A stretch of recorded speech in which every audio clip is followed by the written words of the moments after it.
welcome to the draft part of my Ducks recap review. I'm not sure I'm calling it yet. Odds are you came from this video right here, but if you didn't, it's just me talking about the Ducks for over an hour.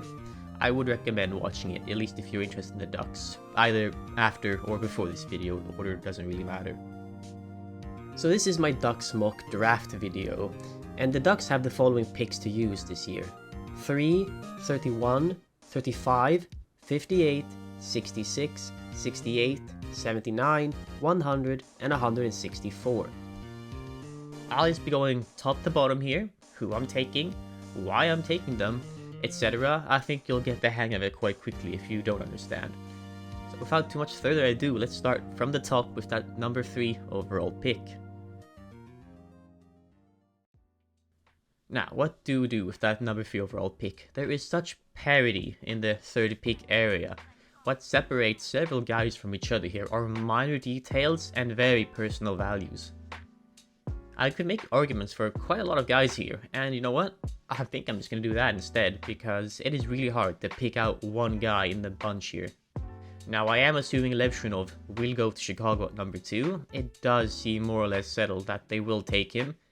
So who was the other guy who was in contention to go second overall with Levshunov for big parts of the season? Well, that was of course none other than Ivan Demidov.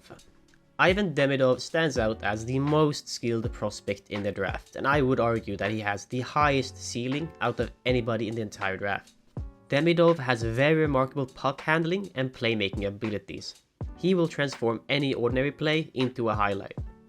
Despite his tendency to almost hog the puck, it really isn't an issue for him in the MHL level, just due to how much better he is over his competition.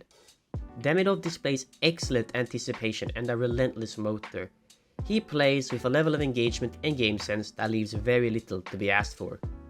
At 17 years old, Demidov has already dominated the MHL, leading his team with an impressive 60 points in 30 games. Now, Demidov is more than just a scorer. He's a versatile player. He's very good in transition and attack. His defense doesn't have any major flaws. The issue is it's just not a strength if you want to compare it to his attack and transition, but he's by no means a defensive liability. Demidov is an expert at using the entire ice. His unique skill set includes exceptional dexterity, very creative puck handling, and the ability to read and manipulate defenses in his sleep. Demidov's talents are undeniable, but that doesn't mean there's not some concerns with him. His tendency to puck hog has been flagged as an issue, but I don't really think it's an issue personally. When you're just that much better than everybody you play against, I'm not surprised that the puck is often on his stick, and I wouldn't be surprised if his team even emphasizes giving him the puck, because why would you not give your best player the puck? I don't think Demidov will have any issues translating his game to a less selfish style when he plays against better opponents. The two issues I would have with Demidov are his skating and the fact he plays in the MHL. His skating stride is very unorthodox. We really haven't seen anybody skate like that in the NHL, so will it translate? We don't know. It's so unique, we don't really have examples, so it's up in the air. I wouldn't say this is a risk per se, but it's not a guarantee either. It's definitely something to be aware of. The true biggest red flag to me is the fact he plays in the MHL. Most 70-year-old prospects we see who are this highly touted usually play in the KHL or at least the VHL when they're in Russia. It is very rare to see guys this highly touted in the NHL. Now, I'm aware he's there due to probably contract issues with his club, but the issue still remains. We have not seen Demidov actually play against higher competition. We're just watching him dominate lesser competition. Would he be this highly ranked if he played against better teams? We don't know. So that is definitely something to be aware of. But with all of that said, I still think he's undeniably the highest potential player in the entire draft. Now, just a little side note for Demidov. It has nothing to do with him as a prospect, but he plays for SKA St. Petersburg, and SKA St. Petersburg is one of the most anti-North American hockey clubs in Russia. They rarely let their players leave to go play North America when they're young. You usually have to wait until they're 24, 23 years old until they're allowed to come over to North America.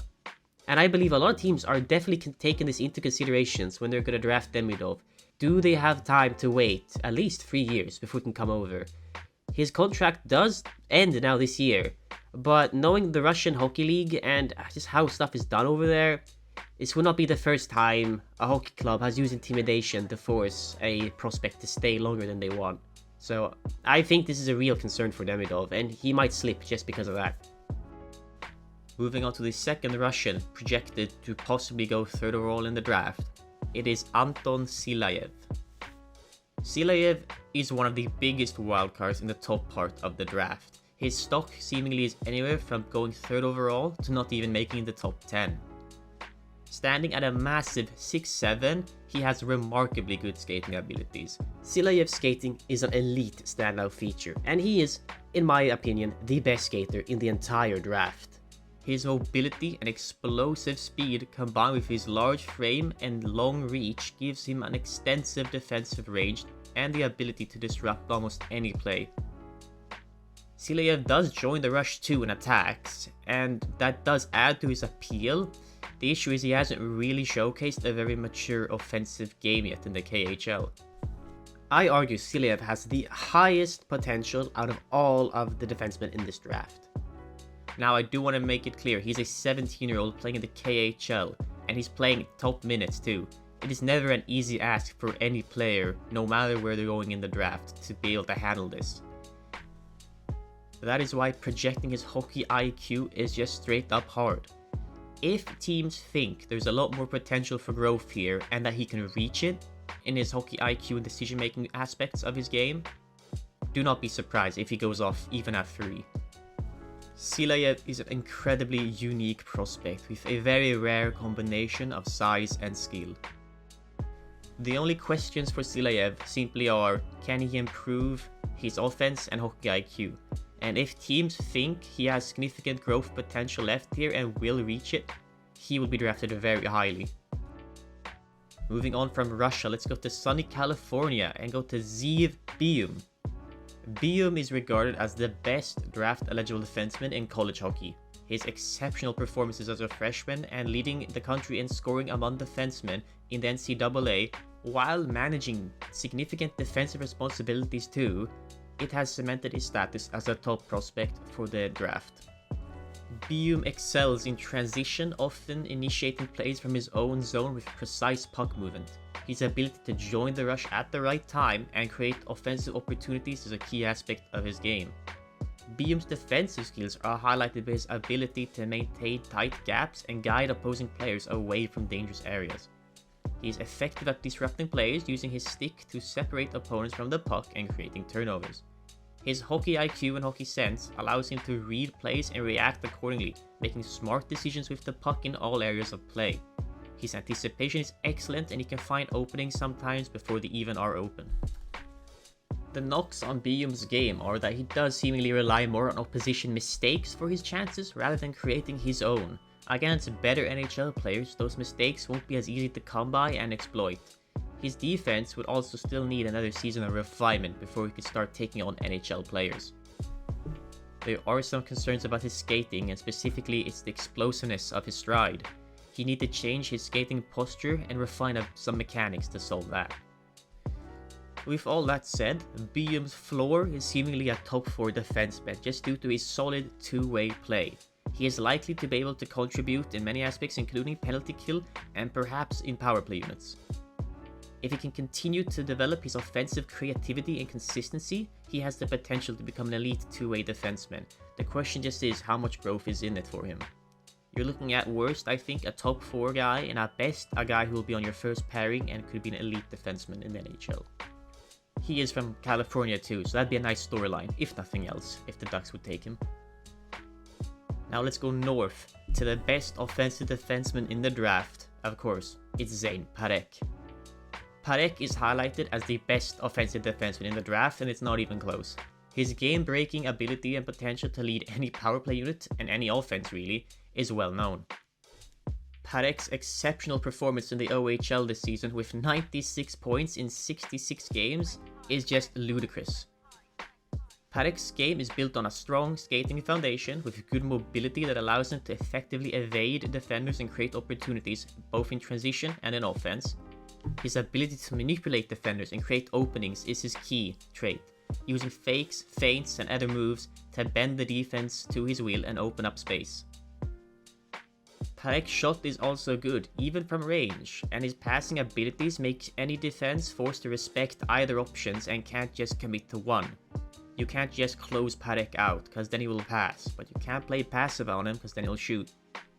Parek's knocks are simple. His high-risk playing style will lead to overcomplicating situations, and that could lead to inefficiency and mistakes in the NHL.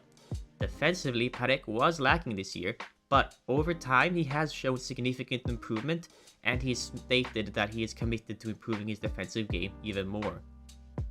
Parek can have lapses of judgment and even just focus at times in the defense, where he just seemingly will stand still instead of keep moving and just lose track of his assignment, which could be very costly at the NHL.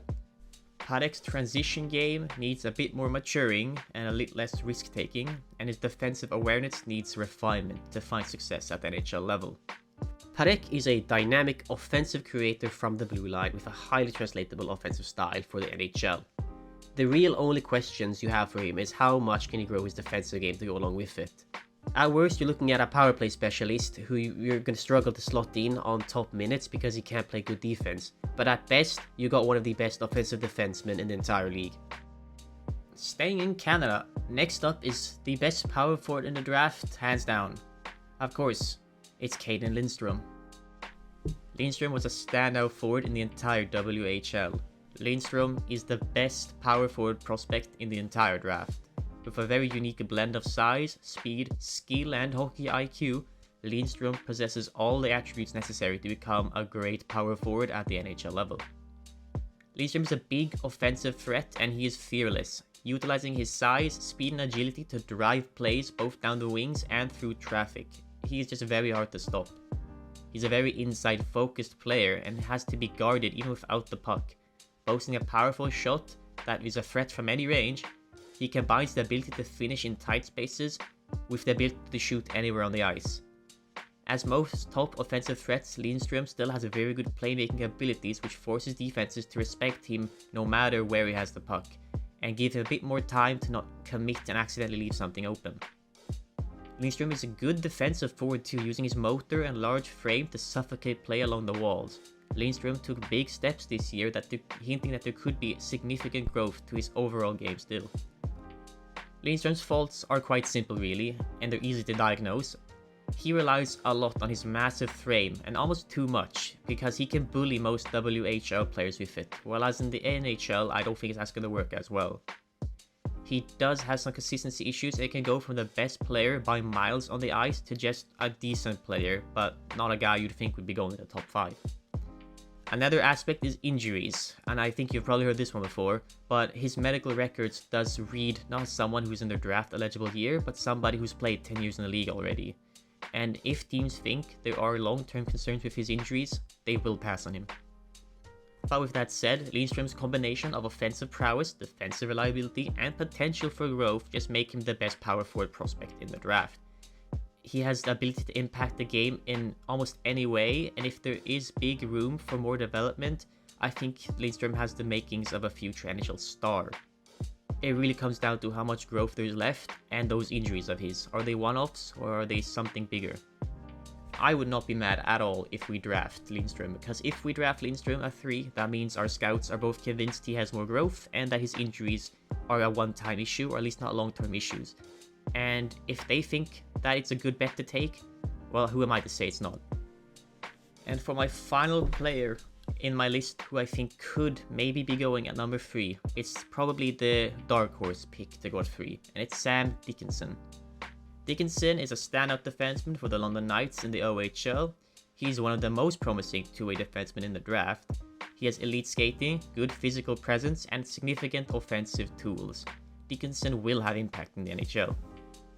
As said, Dickinson's skating is elite with virtually no flaws that can't be solved with a little off-season work. With such elite skating, Dickinson uses it in all aspects of the game to close gaps in defenses and to speed by defenders in the offensive game. He's arguably the second best gap closing defender in the entire draft, only behind Silayev.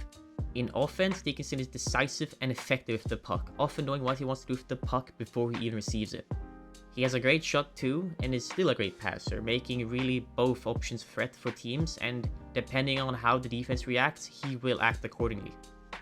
However, if Dickinson doesn't know what he wants to do immediately with the puck, he has a tendency to hold onto the puck for too long, and if he gets pressured, his decision making takes a hit. He'll have to learn how to make good decisions even under pressure. Dickinson's skating is, as said, elite, but his defensive awareness is still raw and it will need time to improve. He might just get a bit too zealous with his skating, trying to body check players and then finding himself on the wrong side of his player. Much like Bium too, Dickinson relies a lot on his opposition's mistakes rather than creating his own situations, which could have limited his NHL upside in offense, if at least he can't figure out ways to improve that aspect of his game.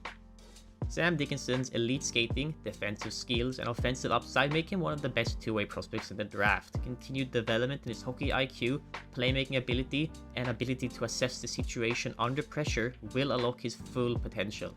And if he does, he could be one of the best top-pairing defensemen in the NHL. So now we've gone through all the guys I think could be taken number 3, and who do I want us to take, because this is a mock draft after all. Well, the guy I want us to take will be Anton Silayev. I'm very aware that it's a hot take and I'll probably get some people screaming at me saying, no, that's a horrible pick. Well, that's your opinion. To me, I feel like the aspects that people highlight as biggest weaknesses for Silayev are a bit like overblown, or they don't understand the context. Silayev is playing in the second or third best hockey league in the world as a top pairing defenseman who is already exceptionally good in defense. At 17! To me, Silayev has the base package to truly be elite, and he's not elite yet, but I'm not drafting him who he is today. I'm drafting based on what I think he can become. His defense and physicals are excellent. We don't even need to consider those developing more. They will develop more, but we don't even need to really talk about that. What we should be talking about, really, is his offensive instincts and his transition game. And yes, I acknowledge at the moment that there's a lot to be desired there, but I'm looking at a 17-year-old playing in the KHL, and to me, if he had those things too, he'd be going first overall then. I don't think people understand how rare it is to see complete players in men's hockey leagues at 17. Last time I think we had that, it was probably Rasmus Dahlin, and he went first overall. Look what he became. Silayev even fills a need for this team in my mind. Sure, he's not right-handed, but he's played on the right in the KHL, so he's not unfamiliar with it. And what we have currently is a lot of offensive defensemen in our system. We really don't have anybody who you could rely on defense. It's maybe Noah Warren, but he is sure as hell not playing in the first pairing. We need somebody who's exceptionally good in defense, but just decent in attack, because we don't need to rely on them in attack. We have players to do that. We need guys who we can rely on in defense. You can't just go hyper offense, you need a complete team. And Silayev, in my mind, will complete this team better than any other pick. Now, I still want to make it very clear, I am completely fine with us picking literally anybody of the guys I just mentioned. To me, it's such small factors separating all of these guys from each other. It's things like personality and worth ethic, and other like more hidden attributes that you can't really ever understand without talking to these guys in real life and really getting to know them. That whoever our scouts pick, I have full trust in whoever they're picking. They have shown exceptional ability at picking good players in the top 10 of the draft the last few years, and I don't see that stopping. So, as said, I'm fine with anybody. This is just who I'm picking in my mock because I have to pick someone. Now we're finally done with that number 3 pick. I still put tons of weight on it and most of my attention because that pick is probably going to be a very defining pick for us, whereas I think the other picks in this draft could still be important. They cannot compare to a number 3 overall pick. Moving on to the number 31 pick, the 31st pick. I don't think the Oilers are going to win the cup, so that's why I'm going to have it number 31. I am taking Dominik Badinka, right-hand defenseman for Malmö Redhawks in the SHL. Badinka spent about half the season in the Swedish J20, Junior 20 League, but about halfway through the season, he was called up to Malmö in the SHL to play for them. Immediately what stands out is seeing a 17-year-old playing as many minutes as Badinka is doing in the SHL. It is incredibly rare. Badinka showed off very good offensive prowess in the Junior 20 League. What kept Badinka in the SHL wasn't his offense, but it was his incredibly mature defensive game, which has led to Malmö relying on him for 20 plus minutes in some games. Badinka is not afraid to use his 6'3" frame to lean in on opponents, making him exceptionally tough to get around, even for SHL players. In front of net, he's always active, he's constantly boxing out, tying up the stick, he never sleeps on plays. He's making sure that he's actively doing something to disrupt the opposition at any time. Now, Badinka's best ability by far is his defensive anticipation and play reading. Badinka is really good at predicting and disrupting play in his own end.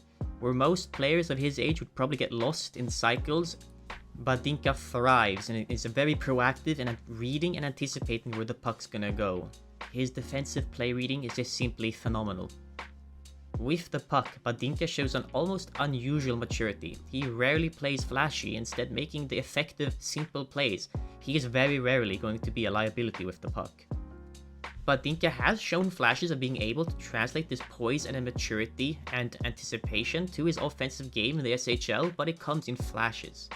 He did put up very good numbers in the J20s, so I am willing to bet there is a lot more here, it just hasn't caught up to him yet because he's a 17-year-old playing in the SHL.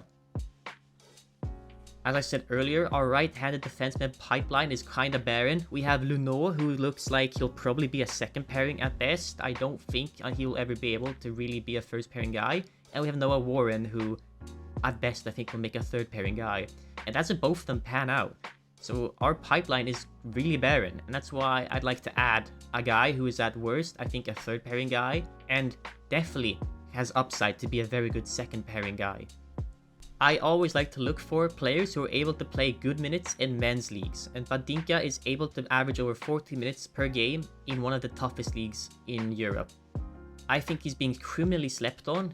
I would not be shocked if he goes in the 20 area in the draft, but many mocks have him going in the second or really late first, so I'm more than happy to take him if he is still available here in the board.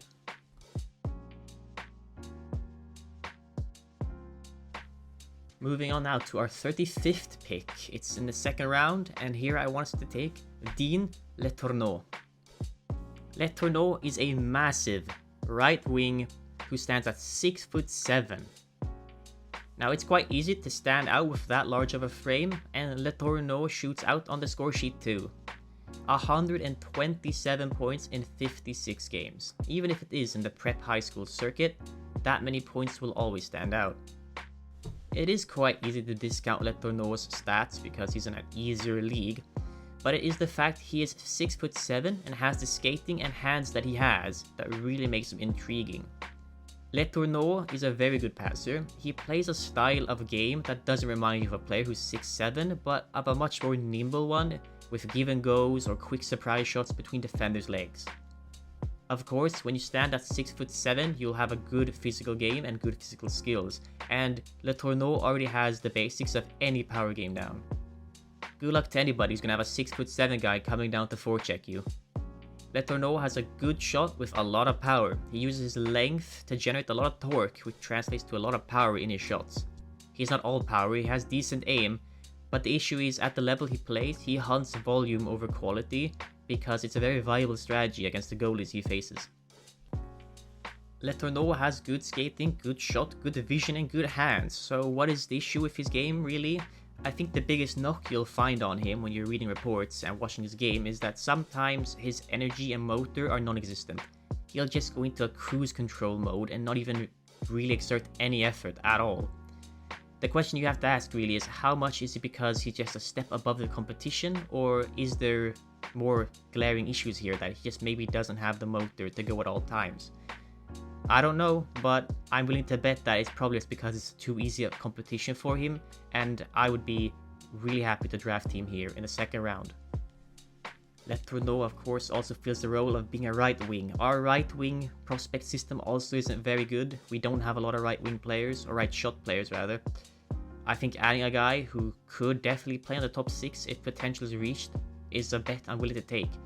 He definitely has a lower floor than I think a lot of players at this area. He definitely has a higher ceiling than a lot of players in this area. And I'm all about big swings, boom or bust. And to me, Letourneau is one of the better boom or bust guys we can pick in this area.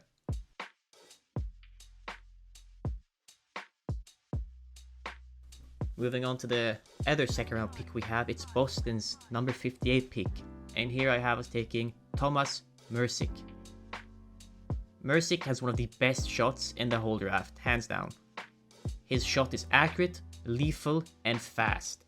And he isn't afraid to shoot from any angle because he can score from seemingly any angle. He doesn't need to stand still or any lengthy setup time for his shots. He's comfortable shooting mid-stride on the one time. Subtle stick moves just before releasing or hiding his stick behind his skates and other objects to hide it from the goalie's vision. He's fooling them constantly. He is aiming like it's second nature to him. His shot isn't the only aspect he excels at. His skating is still very good, his top speed is very good, and he can get there quite quickly with strong and complete strides. Mersic plays a good give and go game, but it's the other aspects of his playmaking that really leaves one wanting. He uses his speed and acceleration to create good situations for himself and transition, instead of really adapting to what the defense is giving him. While this blazing speed works well in the WHL, I kinda doubt this style is gonna work out in the NHL. The reason why I'm quite high on Mersic is that as the season went on, he became better at playmaking, and it looks like he is adapting his game more and more to be a more NHL suitable style. In a limited sample towards the end, Mersic even started throwing his body around a bit, and that's not something he's really been doing too much before. If the growth we saw towards the end of the season is the real Mersic, and that is the player he is becoming, you're gonna have, for sure, a bottom 6 sniper who is not afraid to use his body. His ceiling, of course, is even higher. It could be as high as a top 6 sniper, but on the other end, there's a very real possibility he never even makes the NHL. The Ducks really don't have a great record of developing wings looking at the last few years, so in that sense I do question if we should be drafting a very raw and one-sided wing. Nonetheless though, I'd still be very happy to hear us call Mersic's name when draft day comes.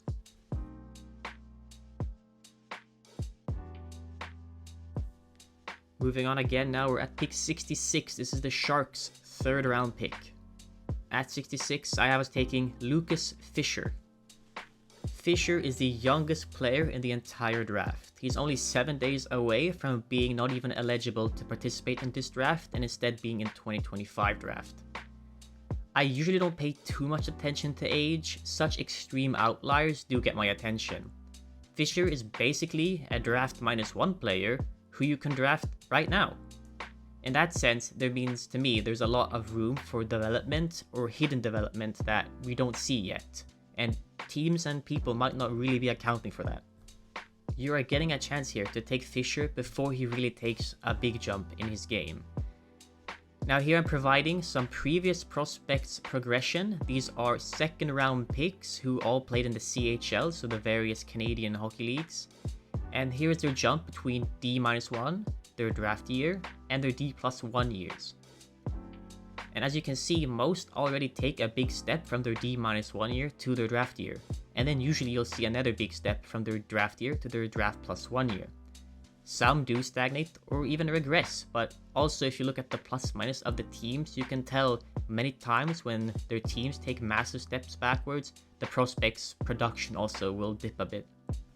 What I'm getting at is we have the ability to draft a player who is in his D-1 year, and his stats in his D-1 year are good enough to make him already go in the early 3rd, late 2nd. So imagine if he can keep growing at the pace we see most prospects growing at. If he was born just 7 days later, he might actually be in the late 1st, early 2nd next year. I'm willing to bet that.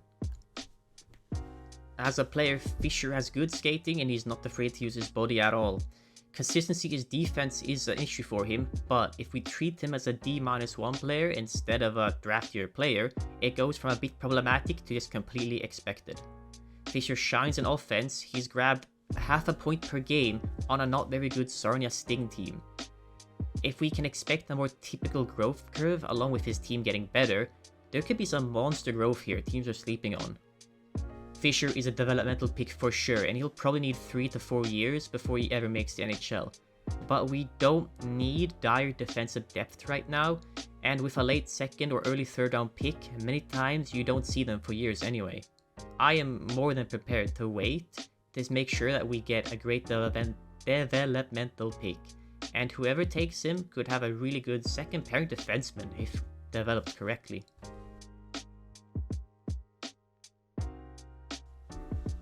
So moving on to our 3rd round pick at 68, Much in a similar mold to Fisher, I have Spencer Gill. So I hope you liked my reasoning on Fisher earlier, because most of it still applies to Gill. Gill is less than a month away to being in the 2025 draft, and he is also one of the youngest players in the draft. So if we treat him as a D-1 player just like we did with Fisher, once again those growth charts and expected growth I showed is what I want to be expecting from Gill. Gill is already an excellent offensive defenseman in the queue. He's very raw of course, but he has the tools to get onto an NHL roster, no doubt. Gill is capable of creating his own chances with fakes and moves to open up passing lanes, and that ability is very important if you want to translate any offensive game as a defenseman into the NHL. In offense, Gill's passing is also excellent, his accuracy is great, the issue is his vision. It's not a liability, but it's not a strength either. Gill does have the ability to pass in very small windows, and he can hit players in stride too. Gill's skating is his worst aspect. He is not stable, which hampers his skating quite a lot in all zones and makes him a bit of a liability at times.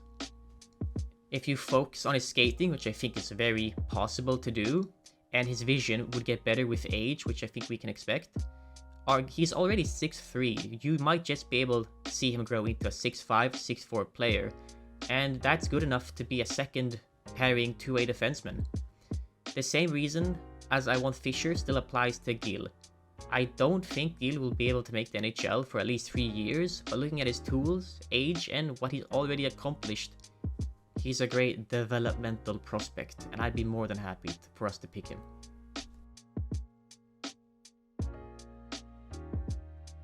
Now we're going to move on to the Penguins' third round pick at 79.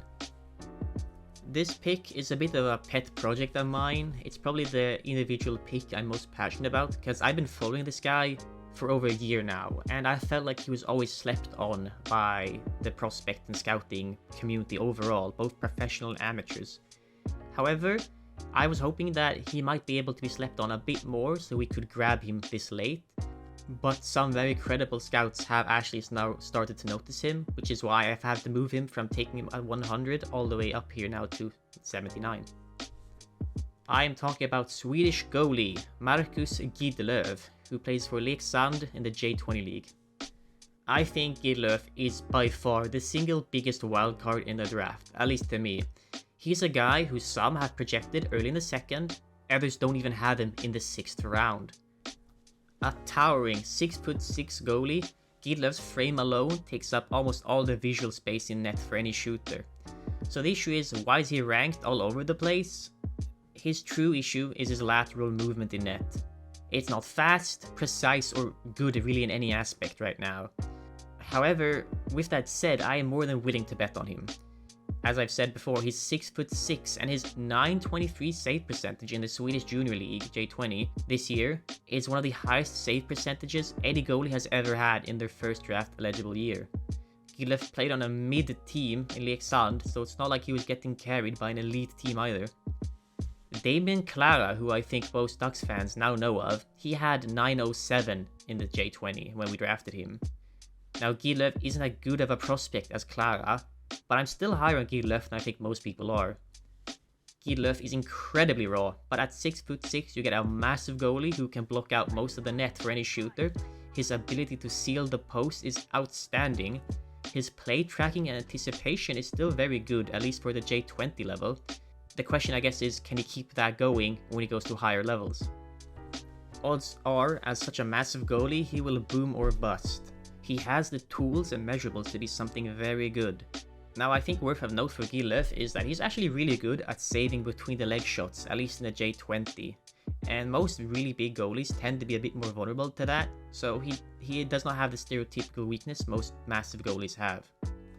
Gidlöv is by no means a perfect or even probable player to make the NHL, but I do think with proper focuses on his weaknesses, there might just be a version of Gidlöv that not only starts in the NHL, but excels in the NHL.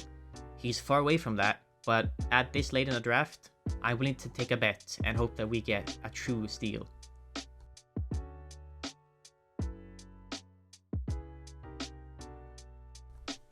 Moving on to our second to last pick in the draft, it's our 4th rounder, number 100. And here I have drafting Alexander Zetterberg. To get a good grasp on Zetterberg is to understand that if he wasn't as short as he is, he'd be going in the first round. That's how good he is.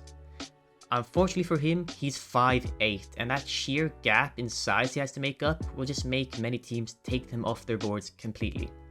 Now, I do feel like if Zellweger has shown anything or taught the league anything, it's that you should not necessarily sleep on shorter players who show good talent.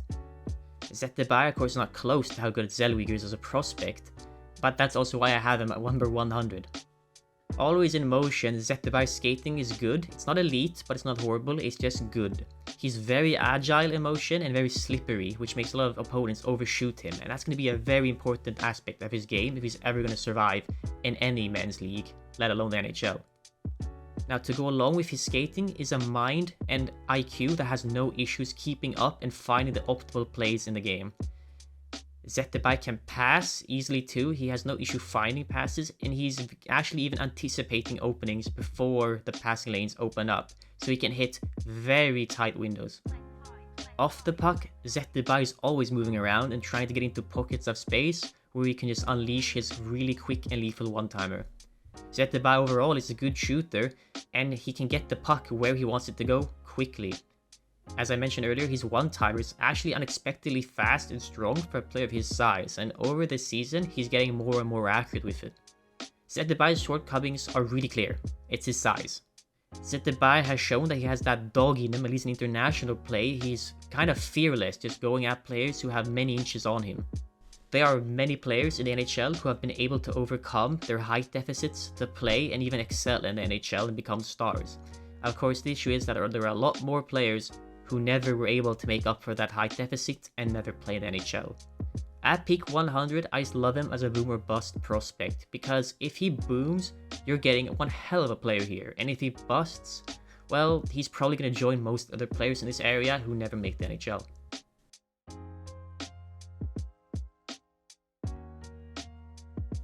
And now for our last pick in the draft, it's the 164th pick. I have us taking Tommaso De Luca. De Luca is the only player I have on my mock draft here who is a returning player to the draft. He was eligible in last year's draft, and some places had him as high as the 3rd or the 4th round, yet he didn't get picked there or ever. De Luca didn't really seem to care about that, because he has just continued his career in the Swiss National League, where he just casually put up the most points for any player under the age of 20 this season, and he has the 6th all-time U20 season. Now, I'll actually argue that he should be better than 6th, because due to an injury and some other issues surrounding his club, he saw some games with incredibly limited game time. We're like talking 1 minute of time on ice, and he had a few games with under 5. When you remove the games or consolidate them into like his average, you'll find that De Luca is actually higher than 6th all time in U20 production in the National League. De Luca has good all-around skating, along with the willingness to go after the puck, even if it means taking contact. What stands out the most about De Luca's game is his hockey IQ and ability to read and manipulate the game to give him an advantage. In the cycle, he's excellent in small spaces. His movement and handling of the puck is very good. De Luca's biggest lack comes when he's going full speed. He struggles to control the puck at the full speed he's capable of going. This leaves him stuck in an awkward situation where his mind sees an opening, but his hands can't execute it correctly. This is even further hurt by the fact his passing accuracy isn't the greatest, and that is when he's standing still. De Luca has the ability to find the holes and the mind to see the game. He just does not have the hands to execute it right now. When you're picking the 6th round, you're hoping to find even a good depth player, and De Luca is playing in the National League in Switzerland with other men and has produced very good results.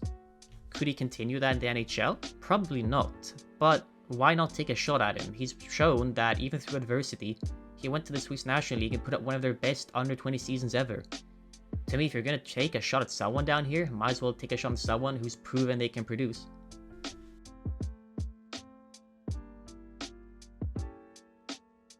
And that is our whole draft. I'm not actually going to take any trades, into this mock, because that is impossible to even predict. There's no point in that in my mind. I'm going to pick with the picks we have for now, and if they end up trading, so be it. Recapping the draft here, the mock draft, for people I guess who don't want to watch the entire thing. At number 3, we have Anton Silayev. Number 31, Dominic Badinka. Number 35, Dean Letorno. Number 58, Thomas Mersick. 66, Lucas Fischer. 68, Spencer Gill. 79, Marcus Skidlöv. 100, Alexander Zetterberg. And 164, Tommaso De Luca. So once again, thank you for watching the whole thing. I'm expecting to have definitely some comments who are going to disagree with me here. There are a lot of picks you can take, and especially with that third overall pick, there's so many guys you could pick that me taking Silayev is just me a personal feeling I have, but I could absolutely see why you'd want to go with other guys. I look forward to people flaming me in the comments for my picks, but nonetheless, thank you for watching. And I will interact with comments if you post anything, as long as there's something for me to actually interact with. If you just flame me, there's not much for me to do. Thank you guys, see you next time.